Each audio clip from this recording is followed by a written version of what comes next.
Ako? Oh, sakit sa palok si boss eh. Si boss MJ ang nanalo eh. Oh. Wait, ako na pinaw. Okay, ingat.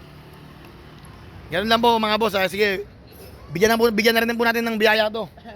Nang kahit pangkape niya, bigyan natin ng pangkape. Kuya Food Panda, ilang minutes na po siya nakarating. Bigyan pa rin po natin ng pangkape niya. Pero ito si boss MJ. Nanalo to, mabilis to eh. 2 minutes, nandito kagad eh. Yung pag live po natin, nandito na siya kagad eh. Ano masabi mo boss MJ?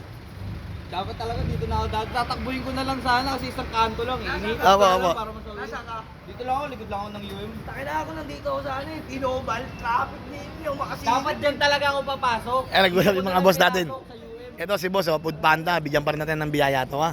Kahit late na po siya sa oras, and live na po, may biyaya pa rin ng kahit konti. Pero si boss MJ ang mismo may panggas kasi siya po yung nanalo. Okay, boss MJ, thank you ha. Thank you. Boss, thank you ha. Bigyan rin ng biyaya to mga to. Yun lang guys, God bless.